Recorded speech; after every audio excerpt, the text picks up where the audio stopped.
As many of you well know, there was a Ukrainian flight that crashed on the same night that Iran had fired retaliatory shots against the United States using missiles to target their bases inside of Iraq.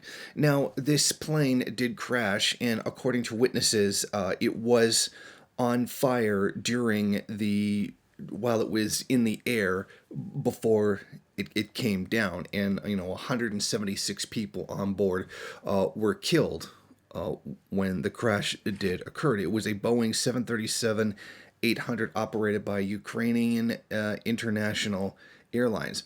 Now, when it originally happened, Iran said the crash had nothing to do with the ongoing conflict between the United States and them. Not that Boeing 737s have a really bad history or anything, or that Boeing in general has a bad history with crashes or anything.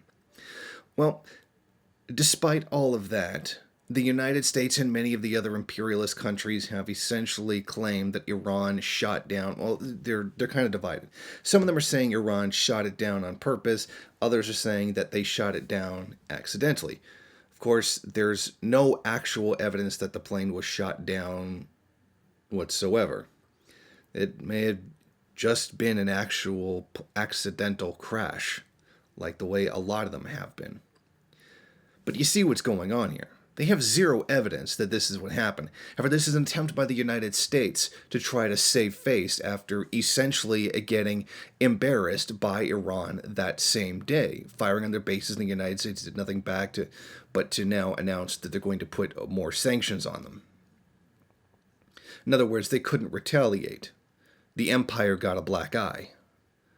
And this is them trying to save face by just simply trying to declare that Iran had shot it down by accident or deliberately, depending on, which country you're talking to or which media outlet is reporting the situation. So, I mean, it's right from the get-go, it's a case of, given the fact that the United States and the imperialist media are pathological liars, they're lying until proven correct. I'm sorry, but when you have such a history of blatantly lying to the entire world, you don't get to complain that nobody believes you. I mean, it's simply ridiculous. And of course, the UK is joining this as well.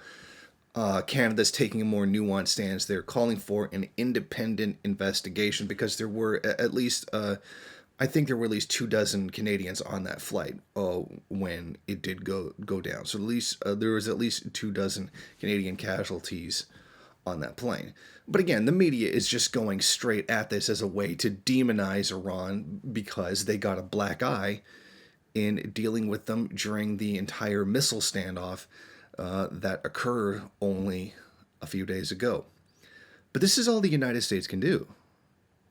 They can't actually admit that Iran got them on this. They can't actually admit that they didn't fire back because they know it would have broken out into a huge war, which the United States says that they could win. Well, if they could win such a war so easily, then why not strike at Iran for striking them? Because it's not true, and any review of the Millennium Challenge would demonstrate that.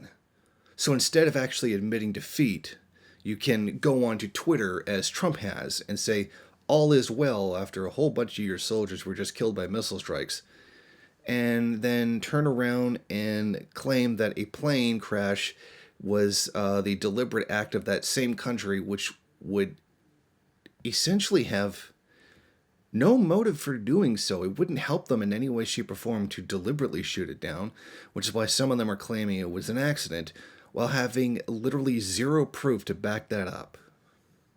Thank you for watching. If you like this program, then please head over to my Patreon page and set up a monthly donation.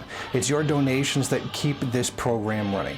Also, if you would like, please rate, comment, subscribe, and share in various social media.